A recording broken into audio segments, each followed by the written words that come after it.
1,54,000 নতুন অৰুণোদয় হিতাধিকাৰীক আমি সংলগ্ন কৰিম আৰু আজি মোৰ ভিডিঅ' কনফাৰেন্স হৈ যোৱাৰ লগে লগে ডেপুটি কমিশনাৰ সকলে আপোনালোকৰ লগত 1-1.5 ঘণ্টা সময় বহি অৰুণোদয় হিতাধিকাৰীক সংলগ্ন কৰাৰ ৰোড মেপ প্ৰিপেয়াৰ কৰিব আৰু আমি বিচাৰিছো যে আপোনালোকক টাইমলাইনটো সম্বন্ধে মই আৰু এবাৰ কম 10 এপ্ৰিলত আমি প্ৰথমটো কিস্তিৰ টকা এই নতুন হিতাধিকাৰীসকলৰ বেংক একাউণ্টত আমি পঠাব পাৰো। এইবাৰ হিতাধিকাৰীৰ এটা গুৰুত্বপূৰ্ণ দিশ হ'ল যে আগতে এটা কথা আছিল যে হিতাধিকাৰীজন মহিলা হ'ব লাগিব, যে যিয়ে নহওক কিয় ফেমিলিৰ এগৰাকী মহিলাৰ নামতহে এই টকাটো যাব। এইবাৰ আমি এই ডেফিনেশ্যনটো অকণমান বহল কৰিছো আৰু আমি কৈছো যে দিব্যাংগজনৰ নামতো এই টকাটো যাব পাৰিব। ওৱান ফেমিলি ওৱান অৰুণোদয়, কিন্তু বেংক একাউণ্টটো আগতে কৈছিলো আমি যে অকল মহিলাৰ নামত হ'ব।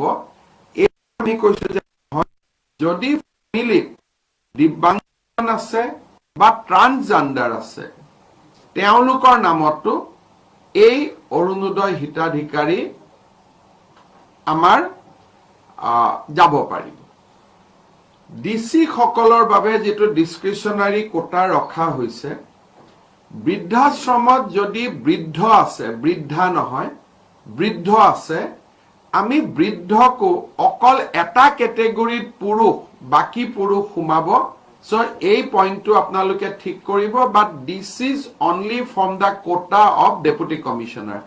DLMC বৃদ্ধাশ্ৰমত থকা ব্যক্তিক দিব নালাগে, that will adjust from the quota of the deputy commissioner. এটা আমাৰ বাইন্ডিং ৰুল আছে, সেইটো হল এটা ফেমিলি এগৰাকীহে অৰুণোদয় হিতাধিকাৰী থাকিব পাৰিব।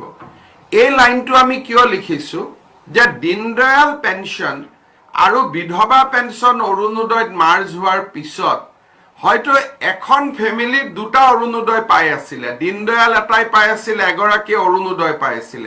এতিয়া দুইটা মাৰ্জ হৈ এটা হ'ব, তাৰ পৰা ফেমিলিটোৰ একো লছ নহয়, কাৰণ অৰুণোদয় দিনক দিনে বাঢ়ি গৈ থাকিব and ultimately it will have the same effect. এইবাৰ আমি অৰুণোদয়ৰ income criteria we have revised. আগত আমি অলপ ষ্ট্ৰিক আছিলো, এইবাৰ আমি অলপ ফ্লেক্সিবল হৈছো। যেনেকে আগত 2 লাখ টকা পাৰ এনাম আছিলে, কিন্তু বহুত কেটা ৰেষ্ট্ৰিকশন আছিলে।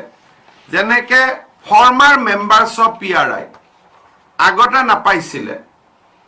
আমি কৈছো যে নহয়, এইবাৰ বৰ্তমান সকলে নাপাব, কিন্তু প্ৰাক্তন সকলে পাব, কাৰণ বহুত ওয়াৰ্ড মেম্বাৰ দৰমহা বন্ধ হৈ গল, their economic criteria may not be good, কিন্তু তেওঁলোকে পাব provided their annual income is below 2 lakhs. we are not compromising with the criteria, খালি eligibility তেওঁলোক আগত non eligible আছিল, we have made them now eligible.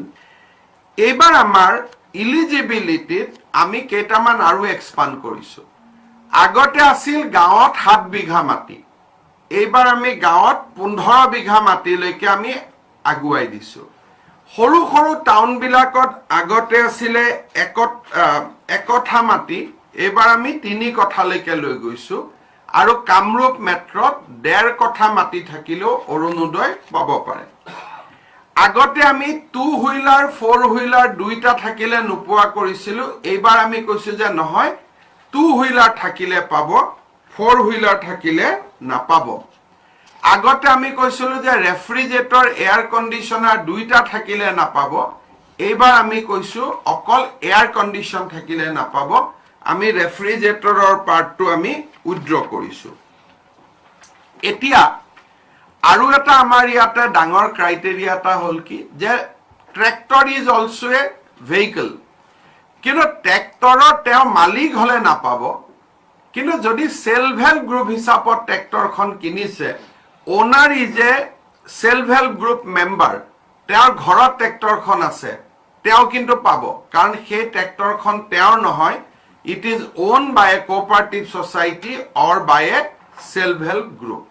Unmarried children, যদি 35 বছৰ পাৰ হৈ গৈছে বিয়া হোৱা নাই তেওঁলোকে পাব divorced female if she is not remarried, divorced female আৰু separated females গিৰিয়েকে abandon কৰিছে so তেনেকুৱা মহিলাক প্ৰত্যেক গৰাকীকে প্ৰথমতে